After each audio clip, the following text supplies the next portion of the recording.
What's good, everybody? Welcome to For Us Therapeutics Podcast. I'm one of your hosts. My name is Dr. Brian, also known as Dr. B. The other host is, Dr. LaKeith. and we're going to get into today a little bit about ourselves, a little bit about our practice, and why we do what we do. So, just a little introduction. I'll just start with myself then, since I'm the older brother.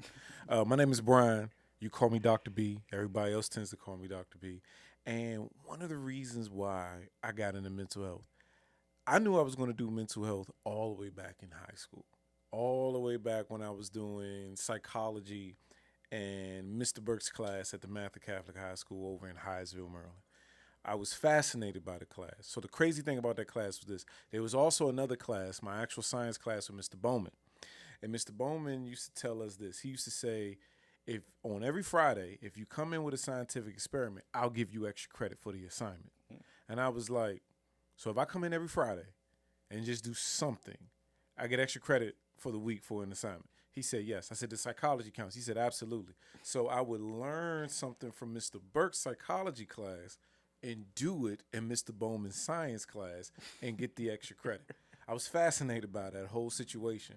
But then, because of the topics that we talked about in psychology, like positive and negative reinforcement, getting people to do the things you want them to do and getting them to stop doing the things you didn't want them to do, that always fascinated me. And the crazy thing was, last week, one of the guys I knew in high school named Leonard, he DM'd me and he told me, I'm happy that you're growing. You've been such a great inspiration.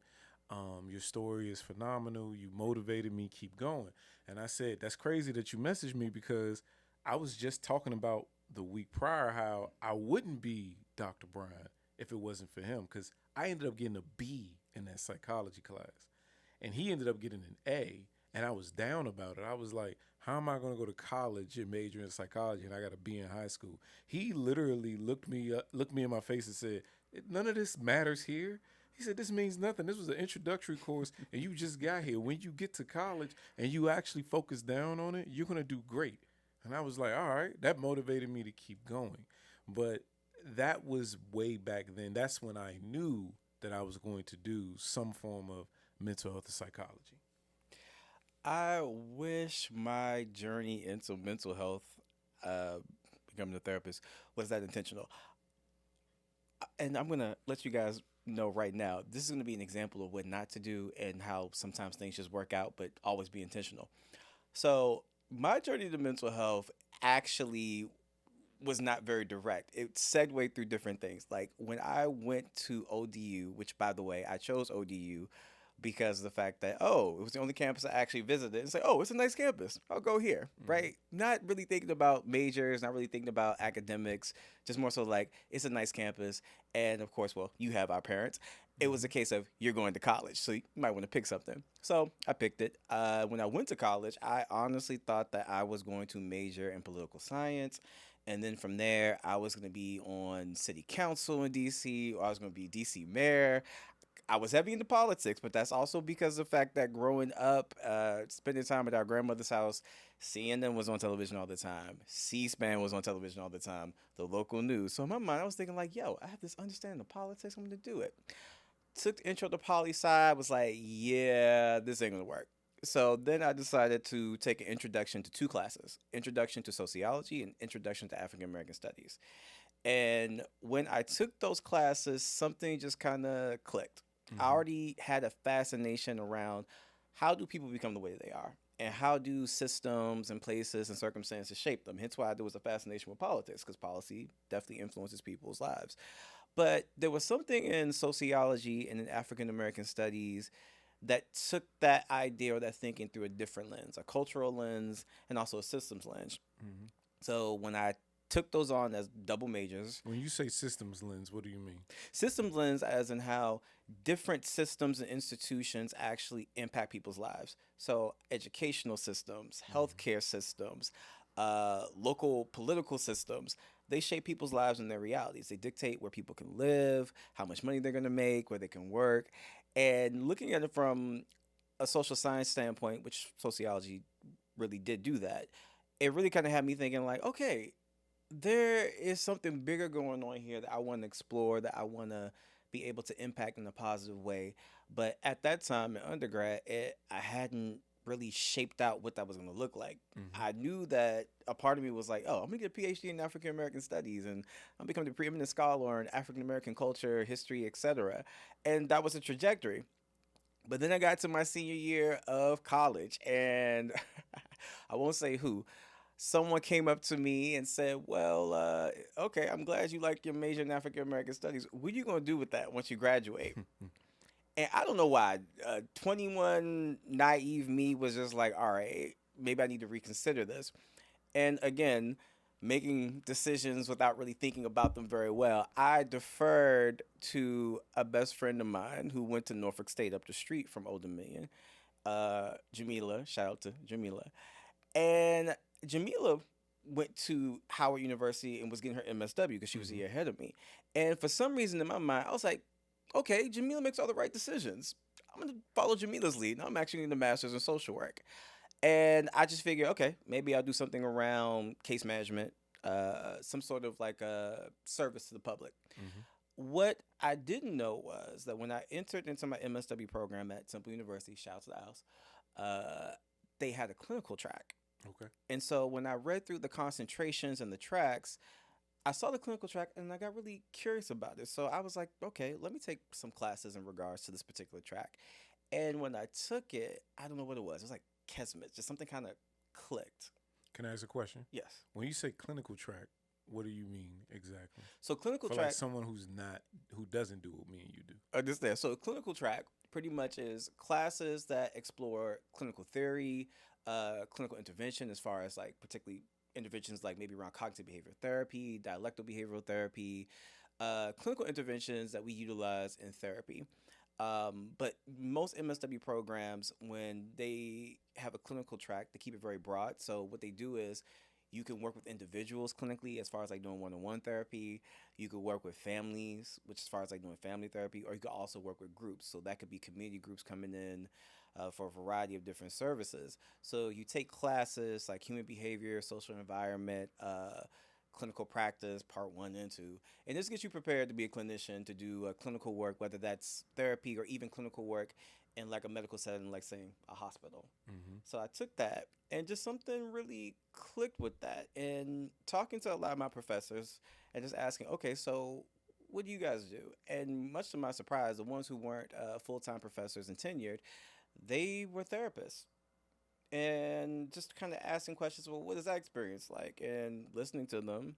And even during that time, because what I loved about Temple was the fact that they really encourage you to get into therapy while you're in the MSW program to really kind of Mm-hmm. understand what that's like. Even going to the university counselor and going to therapy for my, I think it was 6 free sessions before they said, okay, now you got to go. And having that experience, just something really clicked. And it was like, I could do this. And more importantly, I wanted to do it. And that led me into, well, where we are today. Okay. No, that's fair.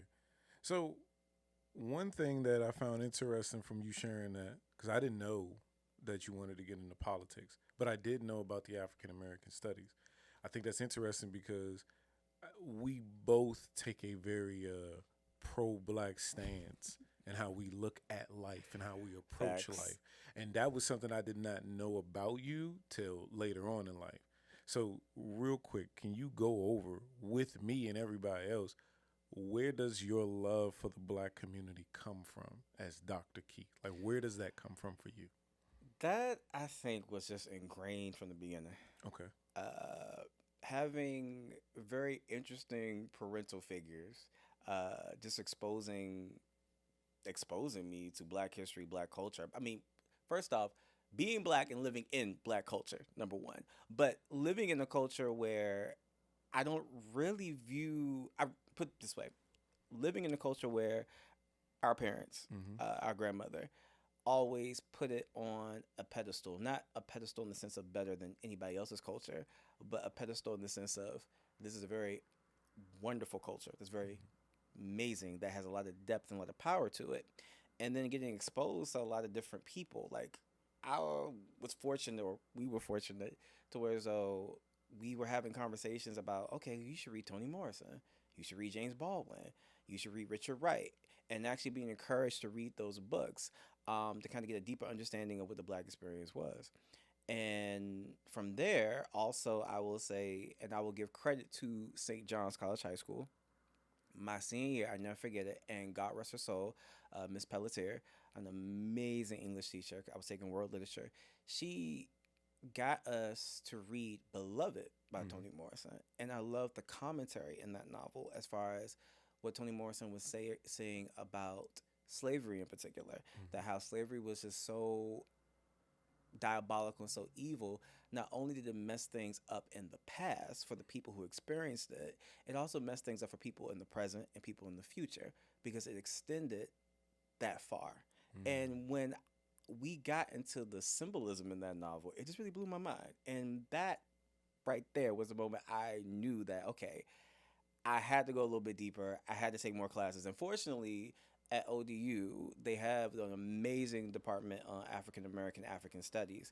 And it really did allow me to go deeper from a scholarly standpoint into our culture. Mm-hmm. And I loved it. Okay. I appreciate that. So my love for the black community came by way of being in the United States Army. So I've never experienced in your face racism. Like we've experienced systemic racism. So for those who don't know, me and Keith, we grew up in Section 8 housing in Southeast DC. So we know very well what it's like to grow up in the projects, in the hood, specifically in the ghetto. Well, matter of fact, I'll never forget when we got EBT cards over food stamps because mom told us one day. Like literally, I'll never forget that day. But when I say that my desire to better understand my own community came from the Army, I literally mean that I had a predominantly white MOS. MOS means military occupational specialty. It's your job that you get in the military.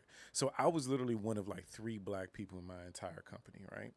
And frequently, I would always hear some ignorant comments from my white colleagues about the black community. So, from my experience, I embraced it because it forced me to learn more about my own people.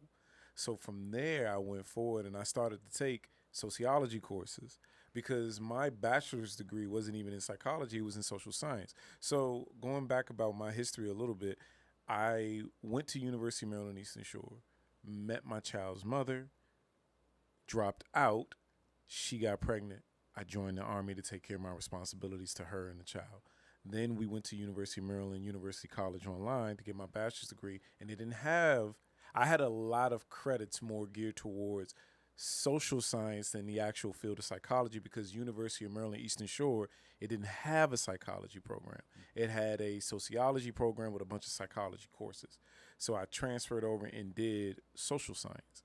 So while in the Army, when I say I embraced that experience, I tried to combat their ignorance with facts about our community, about how politics comes into play, about the legacy of racism and how it's kind of infiltrated policies that have been written. And I'm thinking that, yeah, I'm going to change their opinion about black people. No, all I did was become an exception. And I noticed that. It was like the craziest thing. I'll never forget this neither. And I'm glad I thought about it. That there was a guy, he actually got a bachelor's degree in sociology. He got a bachelor's degree in sociology, and me and him were both enlisted. And I was surprised the comment came from him because he is what you would consider to be a liberal white person. Yeah. And he made a comment about how does it feel that Barack Obama wrote in the law that police have to wear body cams for black people? And my rebuttal was, I wonder how many black people had their civil rights violated before he felt this was a necessity. I'm thinking that it would resonate with him, that it would connect. He looked at me and said, you know what, Sutton? You're smart enough to where it gets on my nerves. And I was like, okay.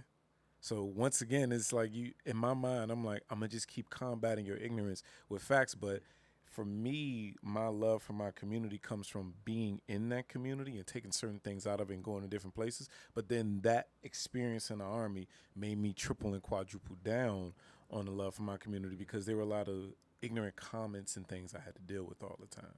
And one thing you said earlier, and I guess I should go into it, is that Keith, Dr. Keith, he went and became a social worker. I went and became a licensed professional counselor. And I think that we should get into the differences of the nuances between the two about our background just a little bit, because you talked about how you went and did your experience as far as Temple and ODU. So I just want to talk about mine just a little bit, then we'll switch back. So I went and joined the United States Army, as I said. I graduated from the University of Maryland University College. And then I came back from Fort Bragg to the Washington, D.C. area. And then I did a little bit of time at the Chicago School of Professional Psychology to get a degree in clinical mental health counseling. However, the university itself was going through a period where they were trying to get accredited by CACREP accreditation. For those who don't know, not to get too technical, CACREP accreditation for your school program is to counseling what APA accreditation is to psychology. It's basically a body and regulation of you have to take these courses to be considered a CACREP graduate in a counseling program. You wanted to get the accreditation, you had to take daytime courses for the clinical mental health program. I had a full-time job at that point. I'm not about to take daytime courses. I wouldn't either. Exactly. So before I went to the Chicago School of Professional Psychology, I had already actually enrolled in American Military University with a master's degree in psychology. I go back, I get my master's degree, and my mentor, Dr. J, says you need to go and get a doctorate in counseling, education, and supervision. And I didn't even believe that I could. I was like, yeah, I don't know if it's for me. He said, no, you can do it. Go ahead and do it. So he helped me pick the university. He helped me to get the interview, and I sat in on the interview, and I went and got my doctorate. So that was my path of becoming a counselor, a mental health counselor, and a licensed professional counselor. So, little brother, I do want to give you an opportunity. What is a social worker? Like, what does a clinical social worker do? So social work broadly, it really focuses on social welfare, and at the bare minimum, the social well-being, political, and also economic well-being of individuals, right? So when you think social work, just think about social welfare in the context of like, okay, are people's basic needs being met? Are we talking about adequate housing, adequate health care? Are we talking about adequate education? So social work is pretty broad because it looks at systems, and that's another thing to keep in mind about social work. It's very systems based, as in you look at the different institutions, as I mentioned earlier, that really kind of shape people's lives, and you kind of check and see like, okay, are they operating for everybody in the way that they should, for everyone's benefit? And the reality situation, as we know, for almost all systems, there's always a group that gets the short end of the stick or falls through the cracks. And that's where social work comes into play, as in like saying like, hey, what about these group of individuals, or what about these families? They're not getting what it is that they need, and we need to figure out how we can remedy that, whether that's completely revamping a whole entire system, or if it's a case of just kind of putting certain services in place to kind of support the people who need them the most.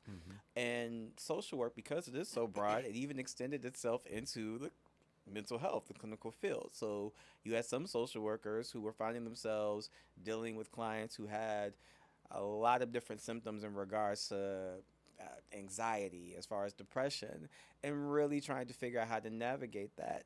And so social work, within, I would say, probably maybe like in the 1940s, begins to take more of a clinical lens. And also during that time is also what we're seeing, like the state institutions closing out. So you have a lot more people who are actually being released into the streets from these institutions who have no support. As in like, oh, well, we closed this down because we realize institutionalizing people who have mental health issues actually isn't effective. Actually, it's pretty much a prison. And we close these institutions down, but yeah, we didn't really kind of think about where they're going to go. So that's when social work became really invested in like, okay, so what does it mean to be clinically responsible and clinically support someone, and expanded itself into behavioral health. Gotcha. Okay, fair enough. So counseling in and of itself, it's a shorter history than social work. Like social work's been around a long time, and you have to acknowledge that, because from mine and your experiences, more people are familiar with social workers than actual counselors. But counselors follow what is called a wellness model. It actually birthed out of the vocational model as well. But specifically for counselors, what it is that we're solely focused on the actual art of therapy itself. So when we say clinical, to give a little bit more information, we're mainly talking about evidence-based. So when someone says clinical, they're saying it's been proven and tested using the scientific method. Long-windedly, that's a shorthand version of what that definition is. So when we say counselors, counselors are focused on the clinical practice of wellness in treatment and therapy. So what it is that our goal is to sit down, just like social workers and psychologists are, and to do the actual application of therapy in itself. Hence why I say it's focused on the wellness model. So for instance, we learn to diagnose, but we try not to get hyper-focused or fixated on the diagnosis itself. We're actually focused on what is the application or mechanism of healing. How do we do the healing? Which technique do we use? Which theory do we use? So we place a lot of emphasis on theoretical orientation, clinical skills as far as talking to somebody, listening to somebody, and applying those basic counseling skills. That is basically the realm of counselors. I'm pretty sure there's another counselor out there that could probably give a more robust history of it. Wait, that wasn't robust? No, that was, I thought it was. But I know somebody out there is probably listening like, it's more to it than that.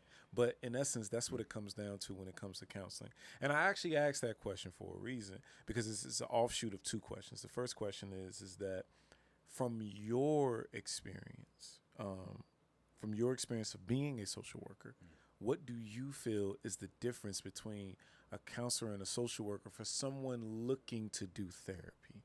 Like the average person looking to do therapy, if you were to tell them, because there's so many titles out there, if they were like, what's the difference between a social worker and a counselor, what would you say, Dr. Keith? Well, I will say this, and no shade. It's quicker.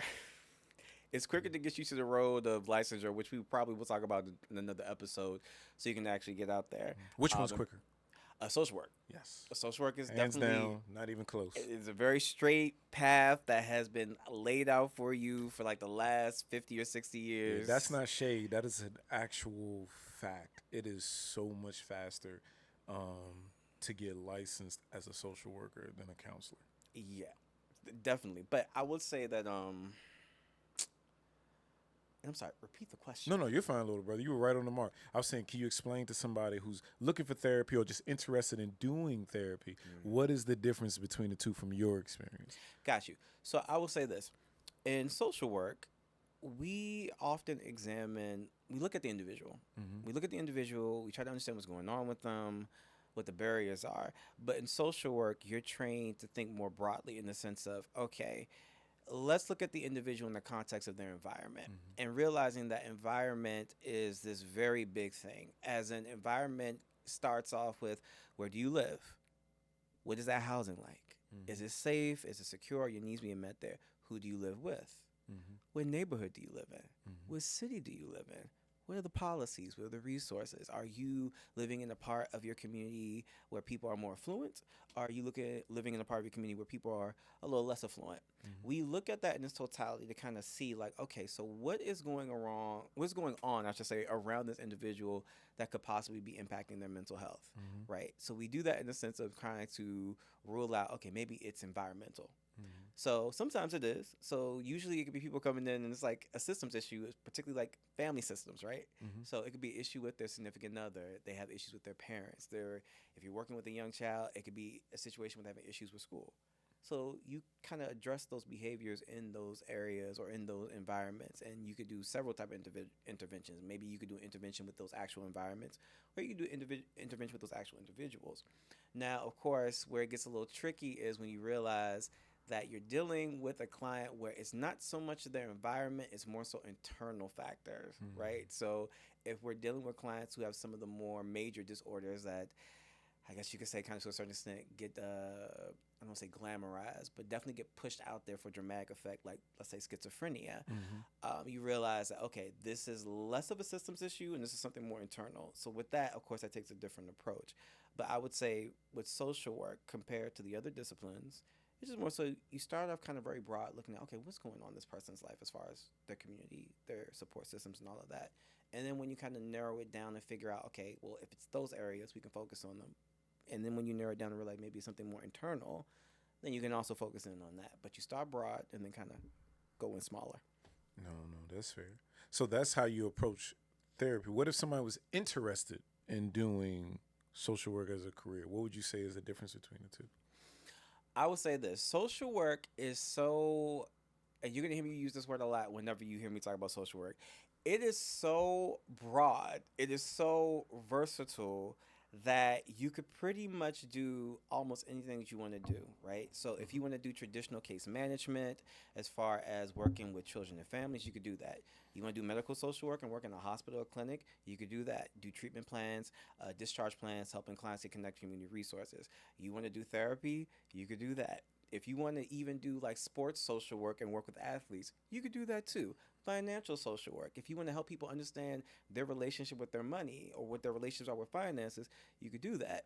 It's so broad that you can pretty much find a focus in anything that you want to find in as far as service. And that is one of the things I really love is the simple fact that with social work, because it is so broad and usually starting out, you get a wide experience of case management and also social services. It teaches you to kind of it teaches you how to problem solve. Mm-hmm. And one of the things I have to check myself as a therapist is going into my case manager's bag and wanting to problem solve, as in like, well, I'm falling behind on the rent. I'm like, okay, we could call ERAP. I have to remind myself, I'm not the case manager. I'm the therapist. Or, oh, it's a situation where, oh, well, I'm having issues like, getting money for food. It's like, okay, well, we can get some SNAP benefits. We just got to figure out the size of your household income. It's like, oh, but I'm not the case manager.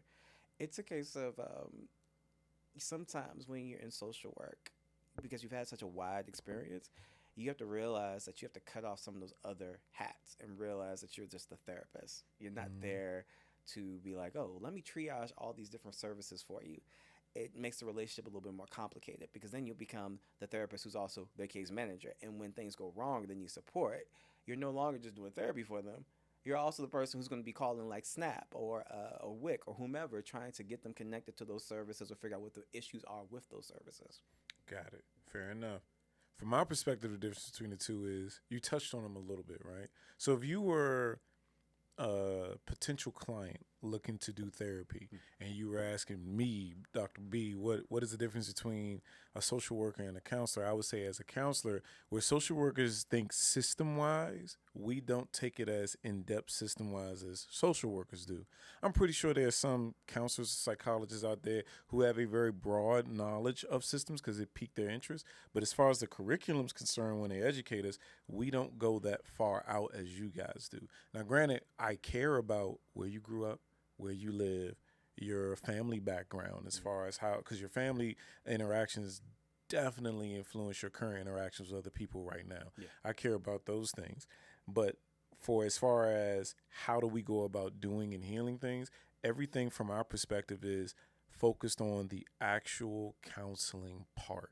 You being in the office or virtually doing the one-on-one part as far as what is the issue that brought you to us? How do you view that issue from your perspective? How do I get to know you and build a relationship with you to create a space of healing? And then how do we do the healing part? Because going back to what you've been saying is that clinical intervention part is the part where we're hyper-focused on as well. The clinical intervention, as I said earlier, is clinical simply means that it's been tested to prove that it's worked. It's evidence-based, so we're not just pulling it out of anywhere. And therefore, we're focused on that part, the application of it in the actual therapy office to give you the tools, the techniques, and the skills, so that way when you leave, you can go back out there and reconquer the world with the things that you learned in therapy. And see, that's the reason why I will say I have a deep appreciation for counselors and also our brothers and sisters who are psychologists. Because I will say in social work, when you take the clinical track, yes, you do get trained in theory. You get trained in intervention. I would also have to be transparent and say you don't necessarily get trained in, put this way, the full depthness of that or the vastness of that. More so that happens when you get your field practicum. If you're fortunate enough to where as though you get an actual clinical field practicum, because I'll be the first one to say that when I graduated from my MSW program, yes, I felt as though I understood theory. I felt I understood, what a good clinical intervention was. But the actual application of it, that did not happen until I got thrown out to the wolves and say, hey, here's a clients. No, that's fair. Honestly, that is very fair because I can literally say that throughout my educational experience, they tripled down on the intervention part. your basic counseling skills. The basic counseling skills, for those of you who don't know, those are the techniques that we use to build a rapport with you. I can't get to a place of helping you unless I get you to a place of trusting me and liking me. So those basic counseling skills that we're taught, they help to create that environment where you don't feel judged, where you feel heard, and where you feel received. So in my experience, they focus on that heavily. Then they focus on, what theory do you like to use? Don't just go in there and just wing it. What theory do you like to use? Okay, how do you use the theory? Vignette after vignette of, here's a client. A vignette is a scenario. Scenario of, here's a client, here's the issue. How do you treat them? What theory are you using to treat them? How would you apply it? Granted, they're not expecting you to get it right 100% of the time because you're still in school. You don't even know what you're doing. That part. But the focus is on at least have an idea of what would you like to use going in there. So my experience has been, it really does focus on everything pertaining to in that office, in that session. Yeah. Opening, middle, closing, and what technique are you going to use? Now, segueing a little bit, if you were somebody interested in getting into doing therapy as a counselor, as we stated in the beginning, hands down, it is so much faster and easier becoming a clinical social worker because, as my brother said, it's been around significantly longer. So a lot of government organizations statewide, at least on the state level, they're familiar with that process. So they get it through there like that. Yeah. Like, remember when I took my national counselor exam, I had to wait weeks to get the results. I called Keith. I said, Keith, I don't know if I passed. I think I passed. He said, they ain't give you your results? Not yet. He said, oh, they give us ours right when we done. Exactly. Yeah, I was like, nah. I looked it up online. I got to wait to get it. They'll email me and let me know if I passed or not. So it's just one of those things where, like, there's certain, even in that small thing, you know immediately if you pass. I got to wait. I get a raw score, but that raw score doesn't mean whether I passed or not. So you got to kind of, like, look it up online and see. Okay, and I will say this. That has always fascinated me with the counseling side of things, for the fact that, and I get it for the simple fact that I know K-Crep is still in the process. It was like, okay, we are laying out what the foundation for all counselors is going to look like. Mm-hmm. But that's always what perplexed me, as far as like, okay, so in this laying out of things, having to wait for a lot of things to occur, if that makes sense. So for instance, like with the test score, when you said like you took the test, you think you did good. Like, okay, well, what was the score? It's like, well, I won't find out. I was like, wait, what? Mm-hmm. When you take that ASWB exam, you come out there knowing they give you a printout with your picture on it, mm-hmm. either congratulating you for passing or saying that unfortunately you did not.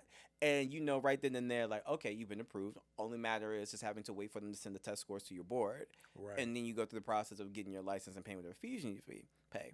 And so that was like a little bit shocking to me. And I'm speaking more so for the DMV region and the joys of working with my brothers, learning how counseling operates as an institution, or as a profession, I should say. The different tests. Yeah, so there's two tests.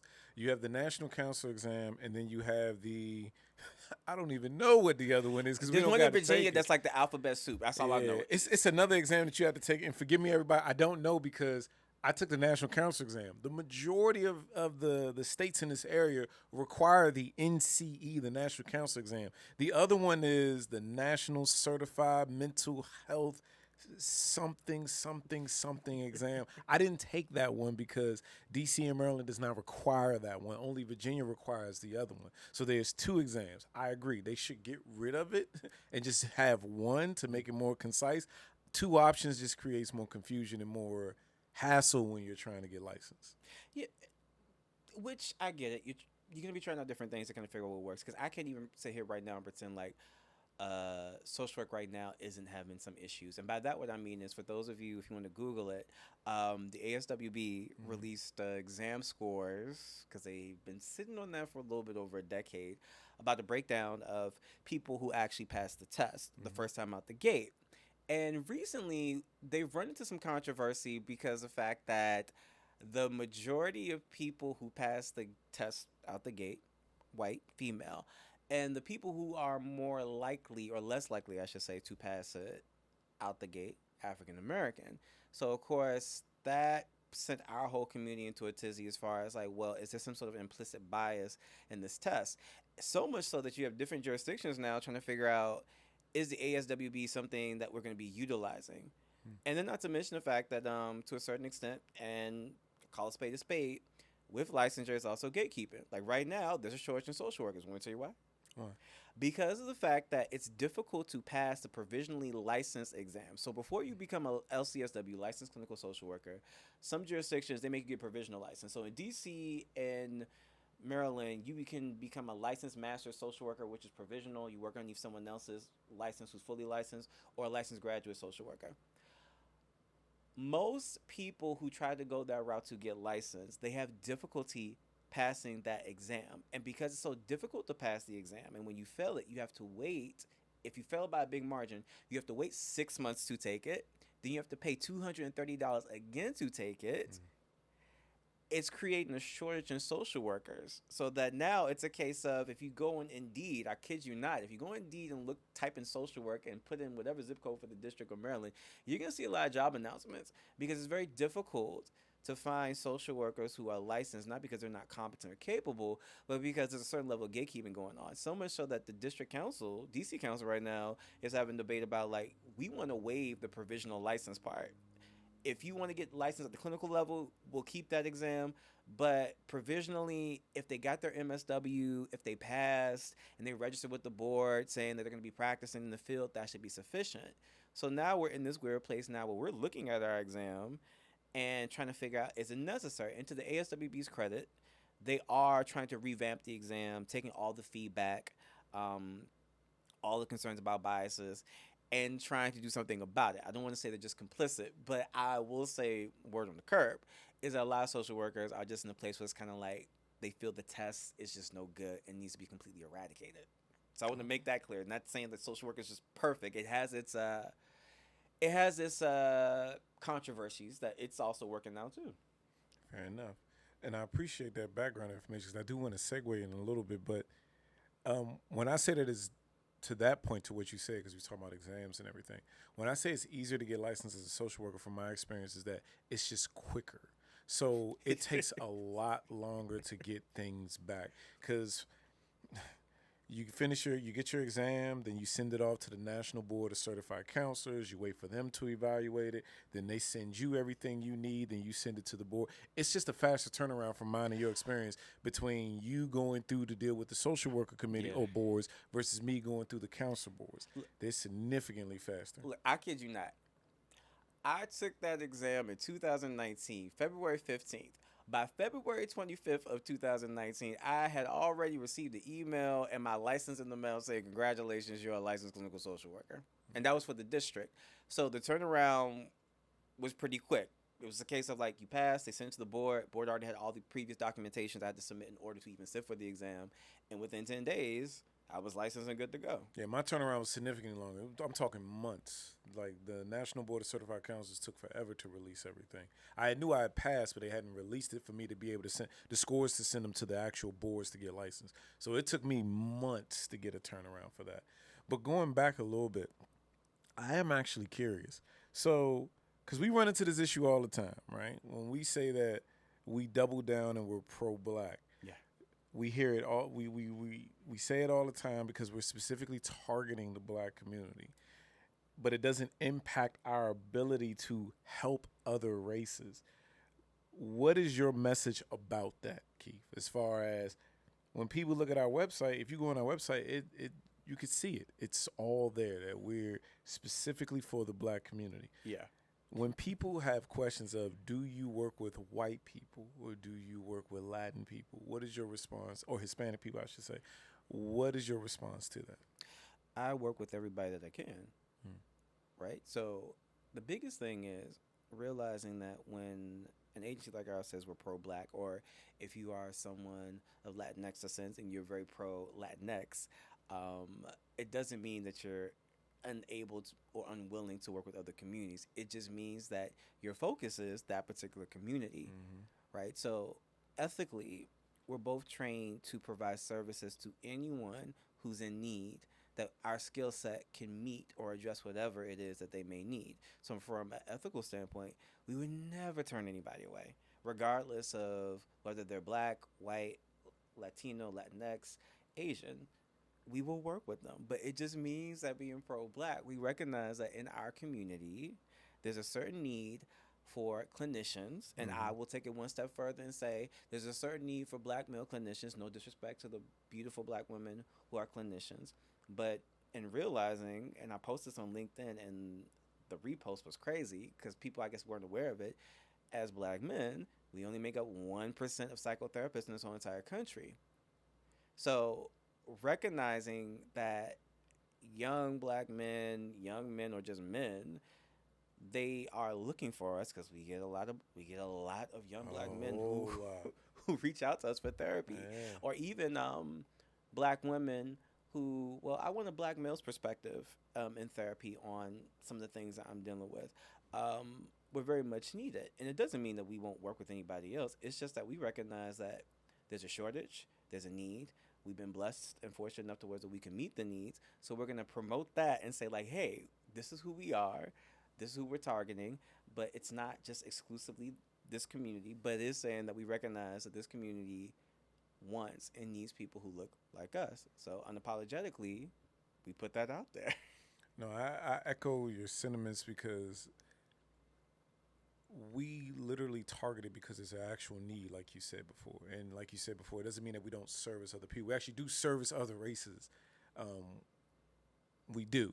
However, it's not a however, it's more of an and with that. It's more so to let people know that this is a space for black people, by black people who can resonate with your experience. Like there are certain things that we don't got to communicate with each other as black people, although for the purpose of therapy we do. But I'm going to use a Denzel Washington quote when they said, when the movie Fences, and he said, it's about culture. Like black people, if I say like a hot comb back in the 90s burning on the stove, mentally you went back to a stove with a hot comb and a a burnt smell. neck. Exactly, and a smell to it. There are certain things about our culture that we get from our perspective. Like I'll never forget when I read in like articles how black people were being misdiagnosed with schizophrenia because they were saying the therapist, who was white or a different race, the black client would say, "Yeah, no, I talked to God about it, and God told me to do this." Oh, so you spoke to God? Yeah, and God spoke back to you? Yes. They were misdiagnosing them with schizophrenia. Whereas in the black community, we know, I know you're not schizophrenic. It's just a cultural thing. Yeah. I talk to God every day. I went to church this morning. I talked to God before I got in here and I prayed. So it's one of those things where for us, we lay it out that way to let those who look like us know that we're here for you as well as everybody else. And like you said, Keith, there's clearly a black male therapist shortage going on. And we want to put out there on the forefront that we're black male therapists with a good background in our own community here to help everybody. Male, female, families, couples, groups if we have to. That is why we're here. And I do want to segue one more time to say, what is it that someone would get out of therapy from your opinion? Like, why should people come to therapy? Why should a person listening to this podcast right now be interested in going to therapy? What is to be gained by going to therapy? I always tell people therapy is a great way of gaining more insight and understanding of yourself. Mm. I say, well, let's not focus so much on other people, other relationships. Let's focus in on you. Mm-hmm. Let's focus in on how you feel about these relationships. Why do you feel the way that you feel about these relationships? Let's talk about your experiences, how they shaped almost everything within your life.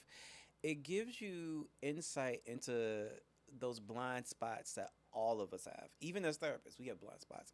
It gives us insight into what those blind spots are and how they're impacting us and how those things that we can't fully understand why they show up or why we feel the way we feel. In therapy, we're able to give a voice to it. Mm-hmm. We're able to even give it a name, give it a label. Or sometimes we just spend the time just trying to figure out what exactly it is until we come to some sort of conclusion, whether it's something major or whether it's something insignificant at all. Because sometimes people come to therapy for, in my mind, for one or two things. One, they come and it's a situation where it's like, well, it's this major thing and oh my goodness, I don't know what I'm going to do. And then we just talk and we realize, well, this is part of the human experience. It's normal. It's important, not to minimize it, but it's a normal thing. And it kind of de-escalates, and they realize, oh, okay, so I can handle it. I could do it. Or my personal favorite, people who come in and one of their coping mechanisms is to kind of downplay things or downplay their experiences or things they've been through, helping them unpack and realize, actually, it was a big deal. It's actually bigger than you realize, but because you have to continue to move through this life, through this world, as we all do, you have to downplay it and shrink it. Because if you had to face what it was in its totality, it probably would feel like this big, impossible thing to deal with or manage. But then you come here and we chip away at it. First, we recognize how big it is, and then we start chipping away at it, kind of figure out, okay, so what do we do with this now? How do we make this mountain into like that proverbial, I guess, anthill or metaphorical anthill that, it's there, but it's not gargantuan, it's not huge, it's not towering you, it's just there and it's manageable. No, I like that answer. I think that was a really, really good answer. I think that what people can get out of coming to therapy is a different way of looking at life to change your outlook. Like I always tell people, you know you better than me. That part. So you came here because you knew something was off. My purpose is to help you achieve the goal of whatever goal you set. So if you want to talk about what brought you here and finding a way to overcome it, we can do that. But I think that the benefit of it, especially for Black people, is that it will help change your life outlook, helping you to process what you're thinking versus what you're feeling, and then helping you to look at your behaviors. Are they helping you move towards your goal? I think that it is a service that all Black people and all people, period, but especially Black people deserve, because we walk through life in an anxious, traumatized, or stressful state in modern day times, depending on where you are in life, right? We are dealing with those things every single day. So coming to therapy helps you to come to terms with them, recognize them, and help to alleviate them to a certain degree, no matter how minor it is. So I am a big fan of always saying that you don't have to have a debilitating diagnosis or a really bad diagnosis to come to therapy. You can come to therapy for regular anxiety, regular stress, regular depression, breakups, things like that, because life sometimes. It'll kick you right in your teeth. Oh my goodness. I mean, the kids ain't listening. Your boyfriend ain't acting right. It's wintertime. He weighing his options. That he gonna be with you or be with his side piece or go back to the baby mama. She out here living her best life. She don't want you taking her to Cheesecake Factory. I don't know what restaurant to take you to. If I can't take you there, all these things are shifting and changing around, and you just need a space to talk about it. I think that when you come to therapy, you get a way of changing your outlook in a more positive way for you, not from the perspective of the therapist. It's for you to change your way of looking at life in a way that you want. So I think that that's one of the major benefits that you can get out of coming to therapy. Agree. Very well put. So we hope that you got something out of this session with us today, sitting here listening to us talk and introduce ourselves. And we hope that you come back to hear more from the For Us Therapeutics Podcast. If you don't mind, hit that like button, subscribe, and share with your friends and family members, because ultimately what we're trying to do is we can't get everybody to come into therapy. It's just not possible. So we want to take what we do know and give it back to the community we love for free as best as we can. Take care, be safe, God bless.